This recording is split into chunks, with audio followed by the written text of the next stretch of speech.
Ia naik ke dalam salah satu perahu itu, yaitu perahu Simon, dan menyuruh dia supaya menolakkan perahunya sedikit jauh dari pantai. Lalu ia duduk dan mengajar orang banyak dari atas perahu.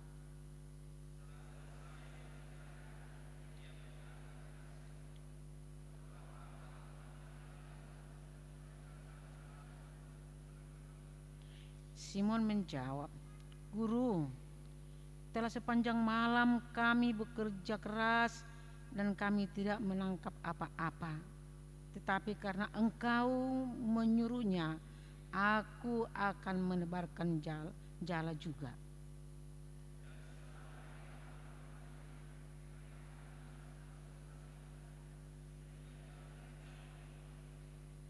Lalu mereka memberi syarat kepada teman-temannya di perahu yang lain supaya mereka datang membantunya.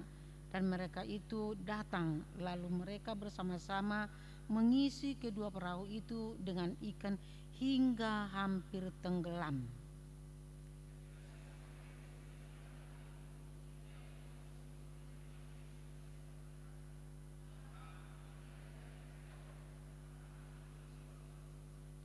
Sebab ia dan semua orang yang bersama-sama dengan dia takjub oleh karena banyaknya ikan yang mereka tangkap.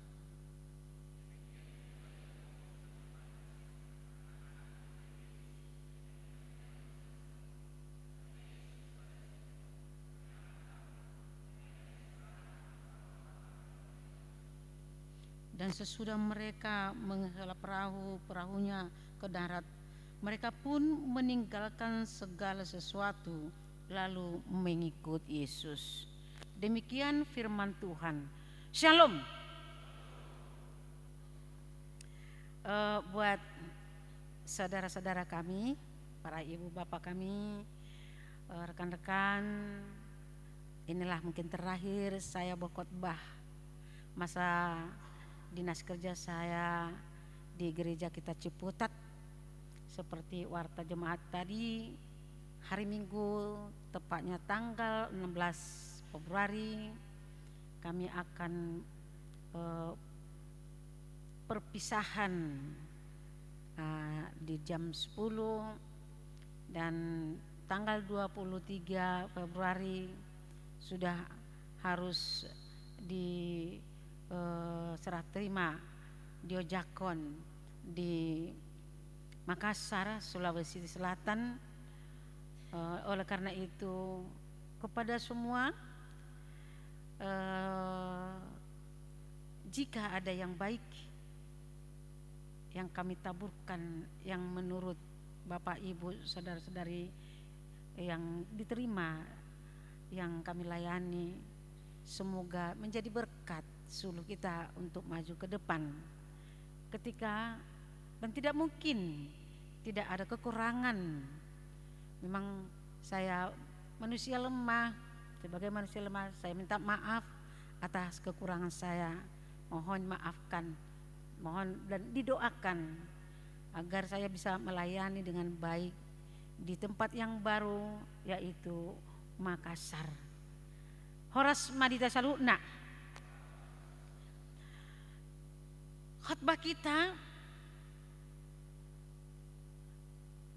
pada saat ini, kalau kita melihat dari sisi panggilan Yesus kepada Petrus, sungguh indah. Karena semua manusia menginginkan kesuksesan, semua manusia menginginkan bagaimana karirnya bisa maju, bagaimana usahanya, bagaimana keluarganya, bagaimana pendidikannya bisa semakin maju, dan jangan pernah dengan kesia-siaan. Bagaimana cara kita biar kita bisa sukses? Itu yang perlu kita pelajari. Dan itulah yang diajari oleh Yesus pada saat ini kepada Petrus. Tetapi yang tentu kita harus menjauhkan teologi sukses. Apa itu teologi sukses? Yang mengatakan bila Anda mengikut Yesus, bila Anda setia kepada Yesus, semuanya akan bisa sukses. Itu tidak. Tetapi yang perlu, bagaimana kita biar sukses, atau bagaimana kita bersukacita, itu yang mau kita lihat di dalam nats kita ini. Jangan pernah berpikir bahwa bila kita sudah tekun mengikut Yesus, maka hidup kita akan bebas dari masalah. Maka hidup kita akan bebas dari hambatan. Justru sebaliknya, sering kita menghadapi, semakin kita dekat kepada Yesus, semakin kita setia mengikut Yesus, dunia ini semakin membenci kita. Kenapa? Karena jika mengikut Yesus tidak ada neko-neko, lurus, benar. Itu sebabnya Yesus mengatakan, kalau kita mengikut Yesus, sangkal diri, pikul salib, baru ikut aku. Sangkal diri. Bagaimana menyangkal diri? Ya, padahal kita ini ingin di atas, kita ingin dibanggakan, kita ingin dipuji, ingin segalanya yang di dunia ini. Tetapi Yesus mengatakan, ketika kita mau mengikut Yesus, kita harus menyangkal diri dan memikul salib, baru kita mau mengikut Yesus. Penting kita melihat agar kita jangan kecewa melihat Yesus. Jangan ada di antara kita mengatakan, oh, kalau kita sudah mengikut Yesus, kalau kita sudah berbuat yang baik, kalau kita sudah benar-benar memuji Tuhan, tidak akan menderita lagi. Jangan kita mengharap seperti itu. Jangan ada mengatakan seperti itu. Jangan ada yang kecewa, karena dari awalnya pun sudah dikatakan, bila kita mengikut Yesus harus menyangkal diri, harus memikul salib. Itulah yang pertama kita lihat dari nats kita ini. Yang kedua, kita melihat justru kita harus menghadapi banyak penderitaan, karena penderitaan itu adalah jalan Tuhan menguji kita, menguji iman kita, menguji kepercayaan kita. Penderitaan menguji apakah kita mampu, apakah kita layak menjadi murid Tuhan, apakah kita benar-benar orang yang percaya di hadapan Tuhan. Seperti yang diumpamakan, kalau kita menanam pohon kelapa di tepi pantai, semakin besar kelapa, semakin kencang angin untuk meniup, semakin tertancap uratnya, kokoh, berdiri, bertumbuh dan berbuah. Sehingga semakin kencang angin meniup, pohon kelapa semakin tertancap dan memberikan buah yang indah. Tentu iman kita seperti itu. Semakin goncangan ada, tidak ubahnya seperti virus COVID yang kita hadapi berapa tahun yang lalu.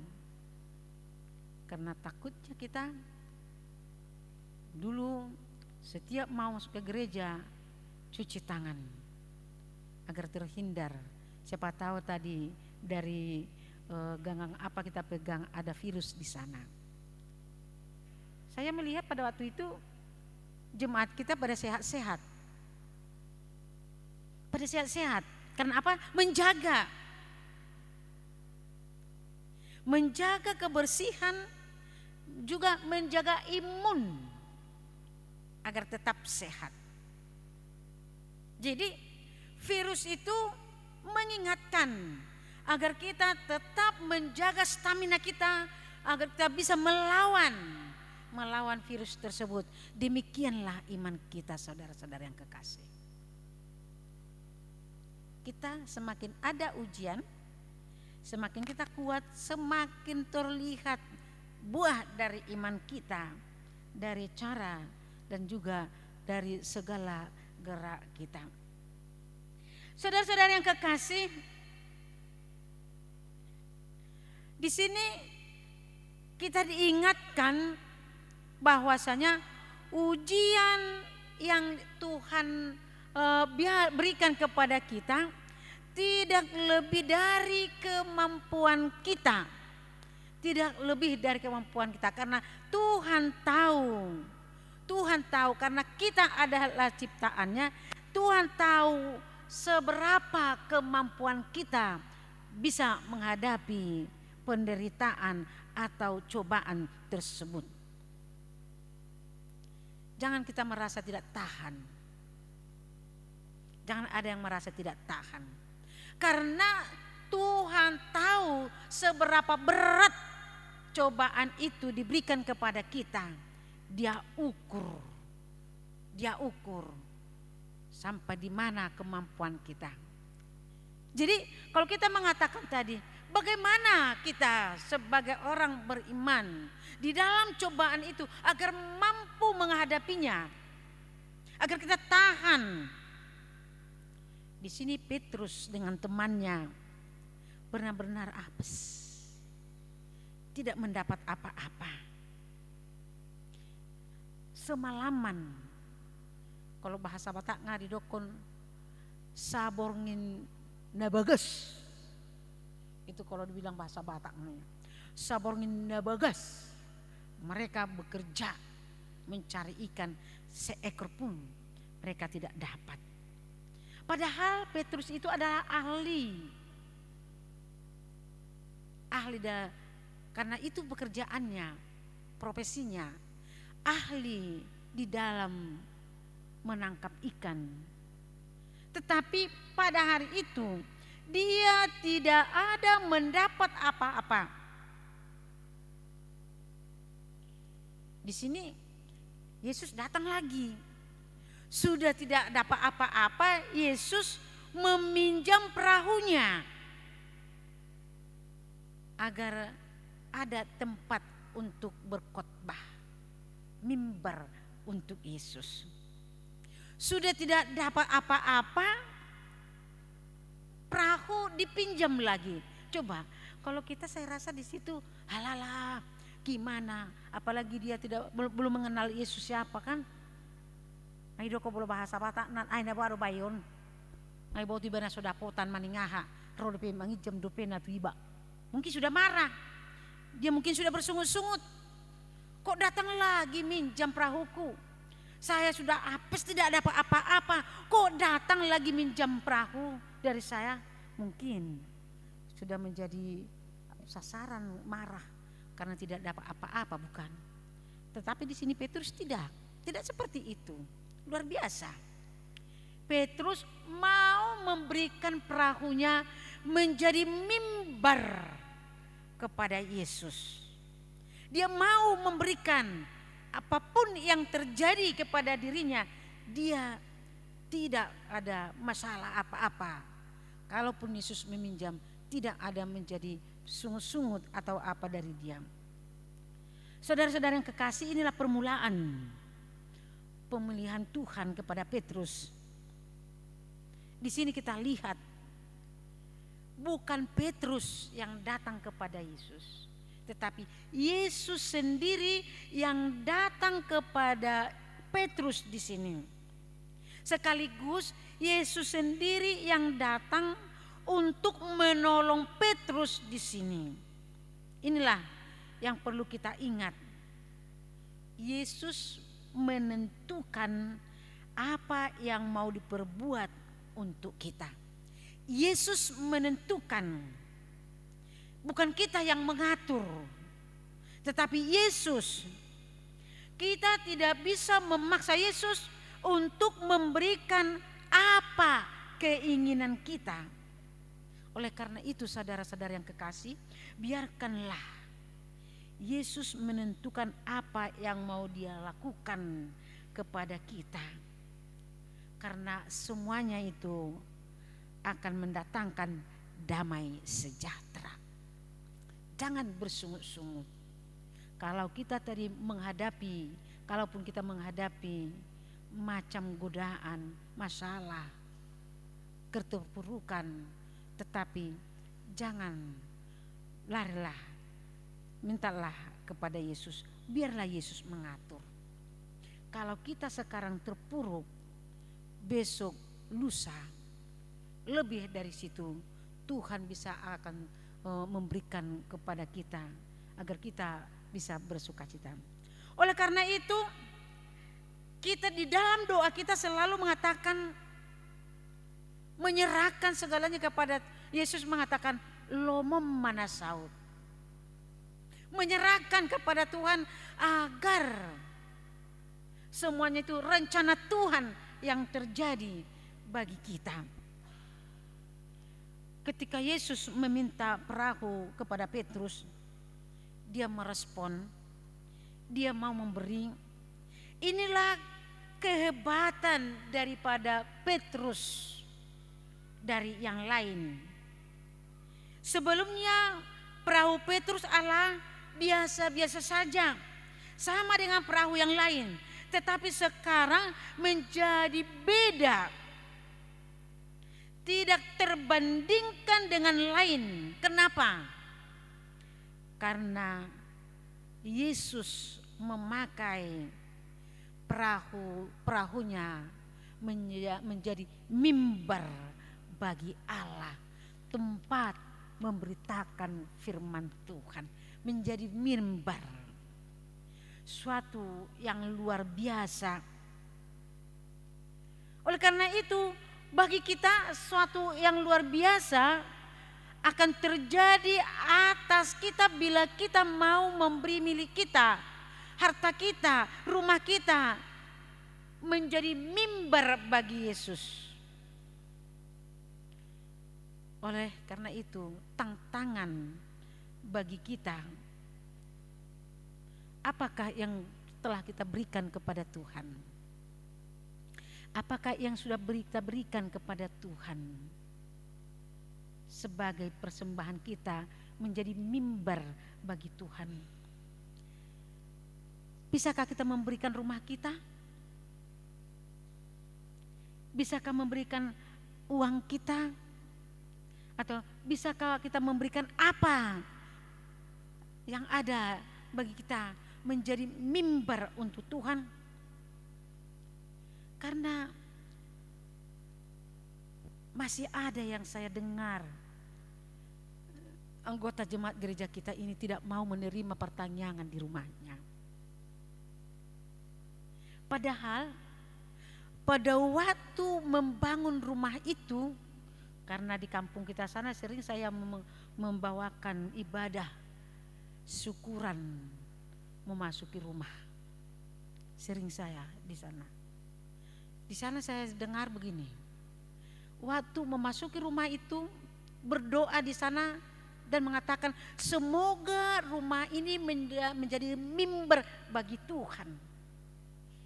Semoga rumah ini tempat menerima berkat dari Tuhan. Semoga keluarga ini atau rumah ini menjadi penyaluran berkat Tuhan bagi orang lain dan segalanya. Tetapi kok bisa ya? Bisa tidak menerima pertanyaan di rumahnya setelah terjadi pertanyaan. Para sintua kita mengatakan agar di rumahnya pertanyaan, tetapi mengatakan tidak bisa. Adalah kalau betul waktukah yang tidak ada atau apakah yang tidak ada ya?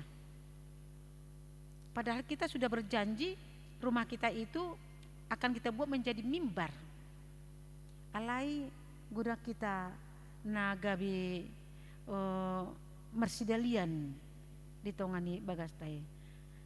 Di Wahyu 3 ayat 20 dikatakan seperti ini. Lihat, aku berdiri di muka pintu dan mengetuk.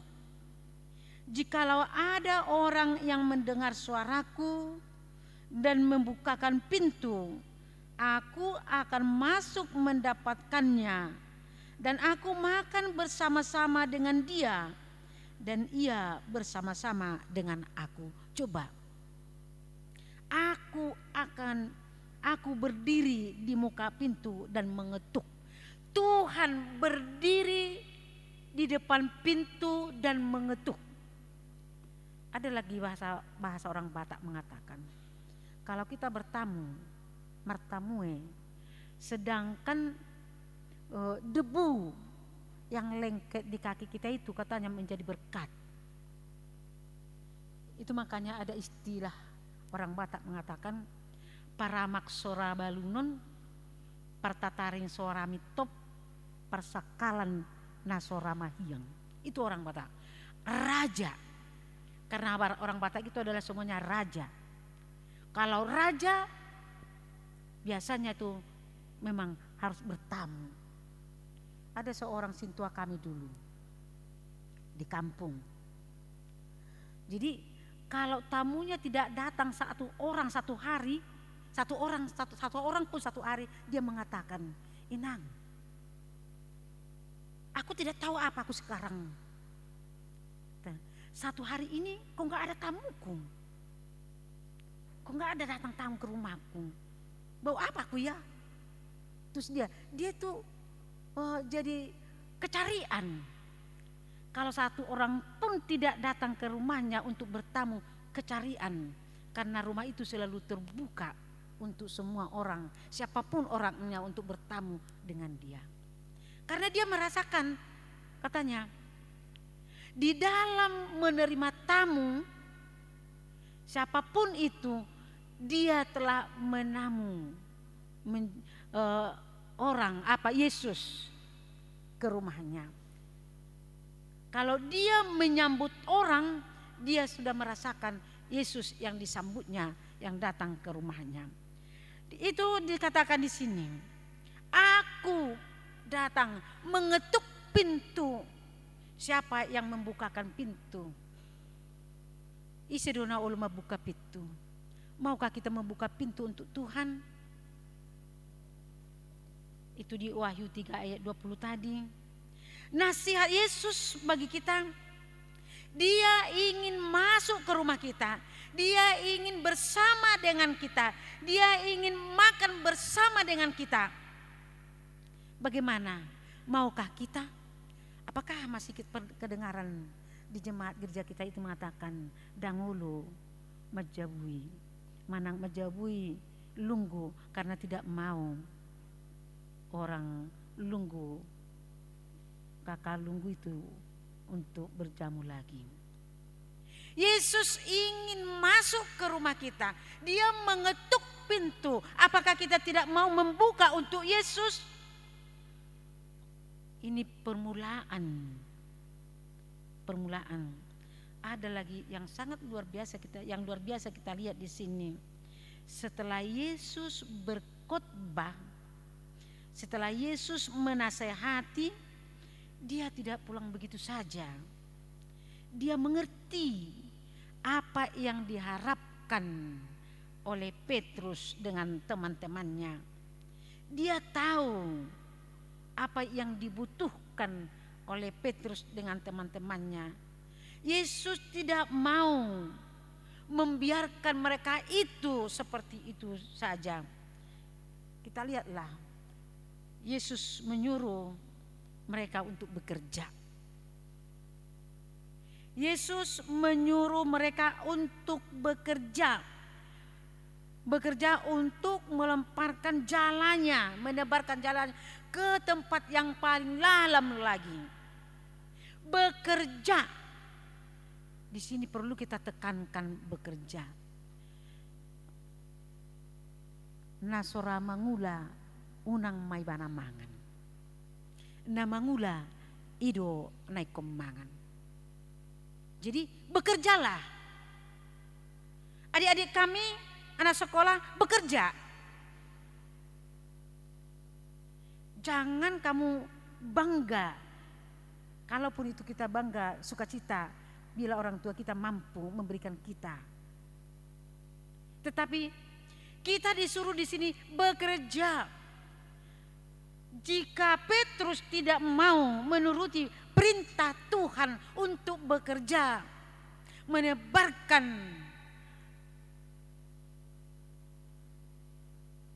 dia tidak akan dapat. Jalannya ditebarkan. Dia bekerja dengan teman-temannya. Dia baru bisa dapat hasilnya. Bekerja agar dapat hasil. Begitu. Allah pun mengatakan harus bekerja. Tangan naima sumarihon nguluna. Kita tidak bangga hanya meminta kepada orang tua. Apalagi yang sudah bisa bekerja. Apapun, jangan malu bekerja. Pokoknya pekerjaan kita itu halal.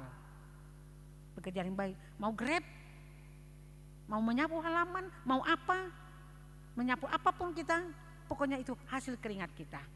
Itu bisa menjadi berkat. Jangan pilih-pilih pekerjaan. Apa yang bisa dapat? Batu loncatan bisa kita buat pekerjaan. Asal kita mendapat uang. Asal itu dari halal.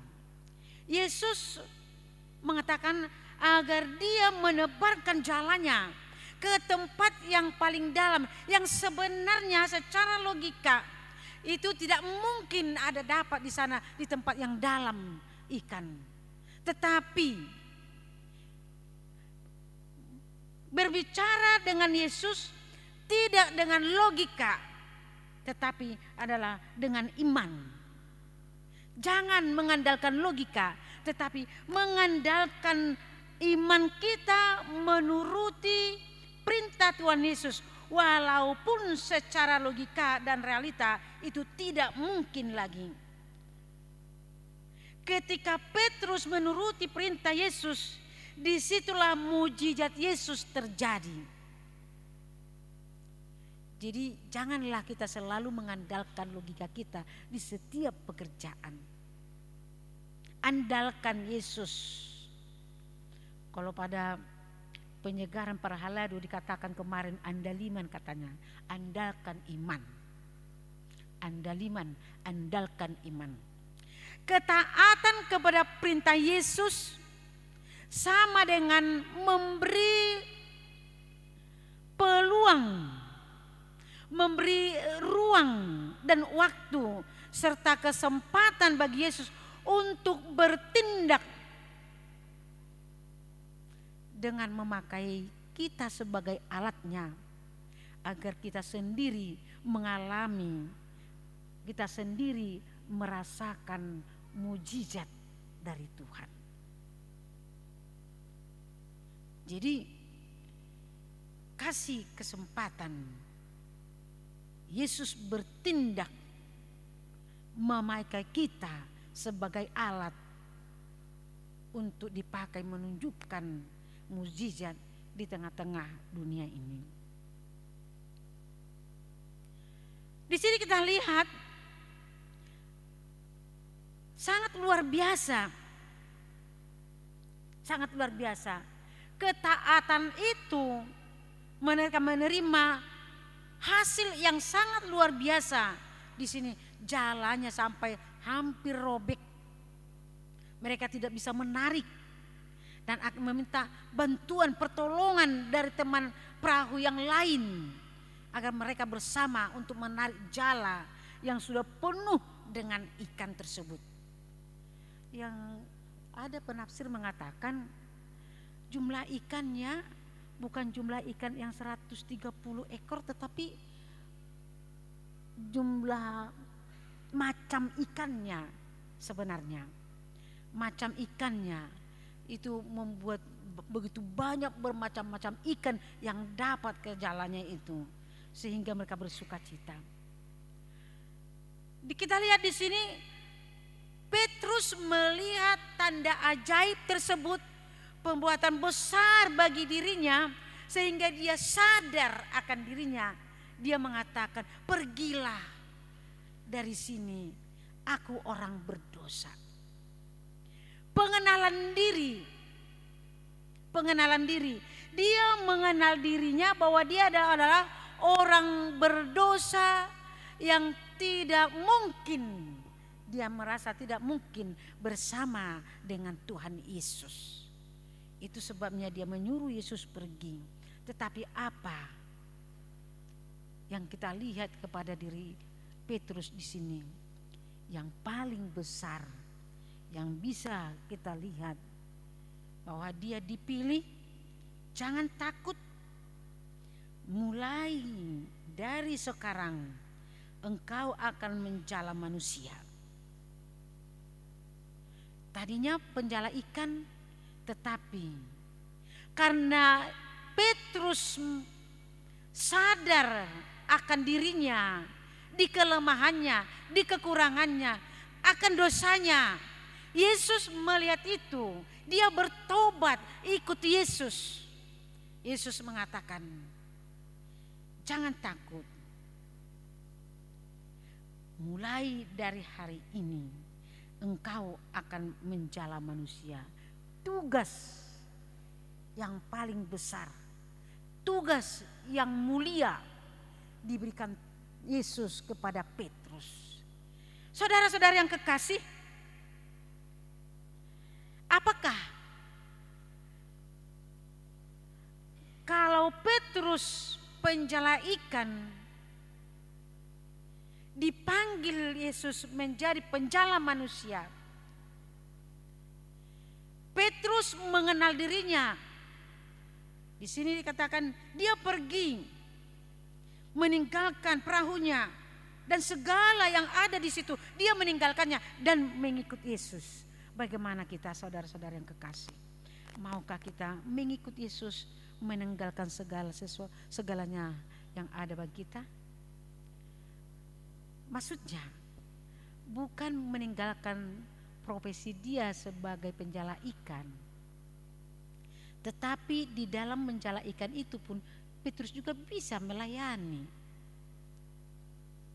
Ya, seperti bagaimana sintua kita dipanggil menjadi pelayan, tidak meninggalkan profesinya, pekerjaannya, tetapi di dalam pekerjaan itu, di kantor itu, bisa Tuhan memakai dia menjadi mimbar marhaladoi di tempat dia bekerja. Dipakai Tuhan, dia menjadi alatnya memberitakan kebenaran Tuhan. Dipakai Tuhan, dia di sana untuk memberitakan kasih Tuhan. Sebagaimana Tuhan menampakkan dirinya di sini, kasihnya kepada Petrus, sehingga sukacita. Setelah Petrus mengenal perbuatan ajaib Tuhan di sini, dia mengikut Yesus. Dia mau untuk melakukan tugas panggilan tersebut, sehingga kita mengenal dia menjadi murid Tuhan Yesus. Kita semuanya yang datang pada hari ini, orang Kristen, kamu dan saya dipanggil Tuhan menjadi pelayan, memberitakan kebenaran Tuhan di tengah-tengah dunia ini. Apakah kita bisa dipakai alat, menjadi alat Tuhan, menunjukkan tanda kebesaran Tuhan dari diri kita? Kesadaran Petrus akan dosanya, dia tunduk menyembah Tuhan, dan dia mau disuruh Oleh karena itu saudara-saudara yang terkasih, kalau tadi katakan andalkan iman di dalam panggilan Tuhan, jangan hiraukan panggilan itu. Jangan hiraukan suara nurani hatimu.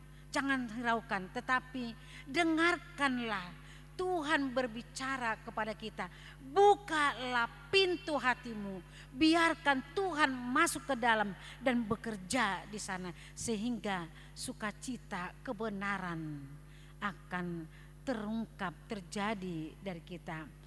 Tanda ajaib kebesaran Tuhan akan terjadi dari kita jika kita mau membuat hati kita menjadi mimbar bagi Tuhan. Amin. Mari kita berdoa. Terima kasih Tuhan Yesus, firman-Mu yang kami dengar hari ini. Petrus, penjala ikan yang Tuhan pilih menjadi penjala manusia, Tuhan pakai.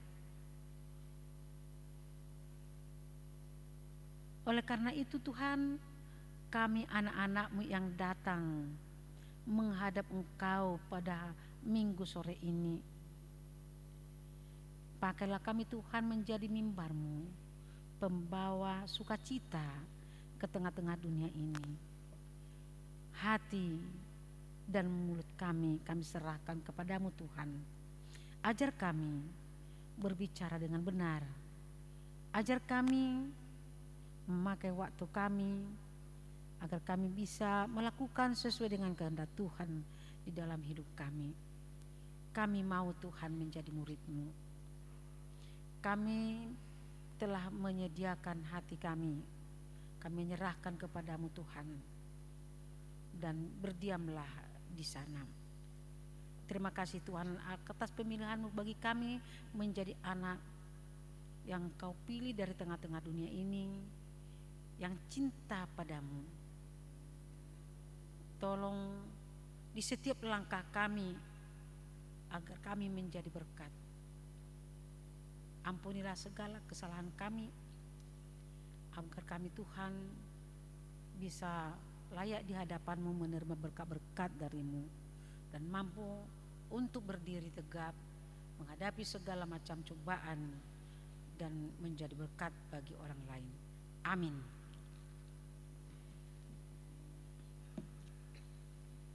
Kita bernyanyi